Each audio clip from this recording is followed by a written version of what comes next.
الرحمن الرحیم ننورم ناری د آزادۍ زما چې پکې بند په بند تړلې د پښتو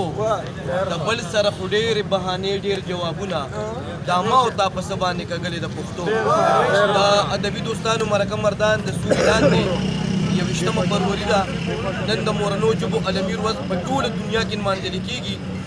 په دې لاریون کې د ادبي دوستانو مرکه مردان سره موږ سره دلته د عوامي نېشنل پارټۍ ملګرو د ملګري لیکوالانو د جماعت اسلامي پاکستان ملګرو دلته موږ سره د محبان اردو او د هنري ټولنې او داسې د نور تنظیمونو په نمایندګۍ د تاجرانو په نمایندګۍ زموږ د ډسټرکټ بار د مردان د وکیلانو په نمایندګۍ باندې چې کوم ملګري راغلي دي د ټولو ډېر زیات شکریا ادا کوو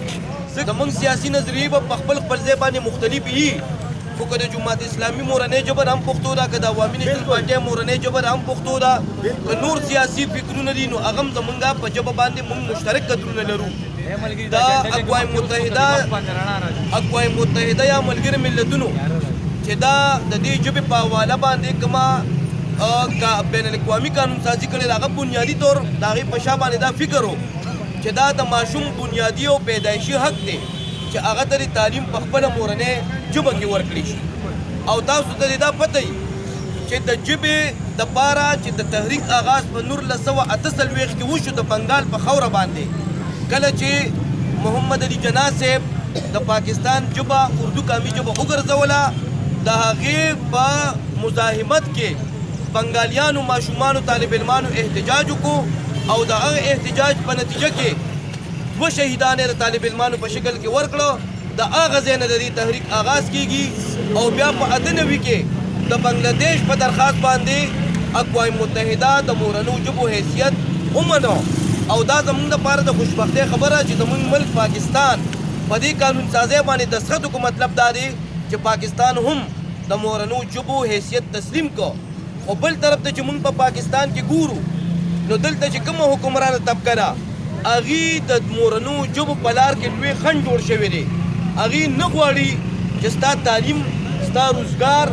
ستا اقتصاد ستا مارکیټ ستا دفتر او ستا عدالت دې په خپله ژبه کې چې د دې موږ سخته غندنه کوو ځکه چې د پاکستان دستور چې په هغې باندې د ټولو سیاسي ګوندونو متفقه دستخط دی باقاعده په ارټیکل 251 کې دا منلې ده که یو صوبایي حکومت وغواړي او قانون سازي وکړي نو د دغې صوبې چې کومه اکثریتي ژبه ده هغه د اضافي ژبې په توګه باندې په کار راولی شي خو دلته تاسو وګورئ چې زموږ په دې اسمبلو کې په دې ادارو کې د ایلیټ کلاس خلک پراته دی هغې نه غواړي چې هغې د خپل بچي او د ولس بچي دی هغې د په یو کلاس کې هغې د په یو حیثیت باندې کښېنئ هغې قصدن عمدن هغې مورنۍ ژبه د تعلیم ژبه ګرځولو په حق کې نه دي هغې د مورنۍ ژبې په د روزګار ژبې ګرځولو په حق کې نه دي او نه د اقتصاد چې دی نو هغه ژبه ګرځولي ځکه چې بیا به د عام ولس او د دې په منځ کې چې کومې فاصلې دي هغه به ختمې شي او د دې چې کومه د حکمرانۍ دا نه ختمېدونکې سلسله ده دا به ختمه شي زمونږ چې کوم غریب ولس دی زمونږ چې کوم ځپلي ولس دی دوی به ښه چوکو ته ورسي لیکن دا ټولې خبرې دي چې حکمرانه طبقه نه غواړي استعمار نه غواړي سامراجیان نه غواړي نن موږ د ادبي دوستانو مرکه مردان سره د دې سیاسي ګوندونو په مرسته باندې د نن نه موږ د ژبې د ازادۍ د تحریک اعلان کوو موږ د ژبې د ازادۍ د تحریک آغاز کوو دا د ساحل صاحب دا شعر چې لیلا چې د وحشت د زولنو آزاده نه کړې پښتون به آزاد نه وي چې پښتو آزاده نه کړې راځئ چې دا پښتو آزاده کړو راځئ چې د خپله مورنۍ ژبې دی له قدر ورکړو دا به داسې نه وي چې صرف موږ په 21 فروری راټولېږو پکار دا ده چې د دې آغاز موږ په کورونو کې وکړو په بازارونو کې وکړو په مارکیټونو کې وکړو موږ خپلې رابطې په پښتو ژبه وکړو موږ خپل چې کوم لین دین کاروبارونه دي چې په پښتو کې وکړو د سرکار د طرف نه خپلې مجبورۍ دي خو زموږ چې کوم خپلو کې رابطې دي هغې کې موږ ته هېڅ مجبورۍ نشته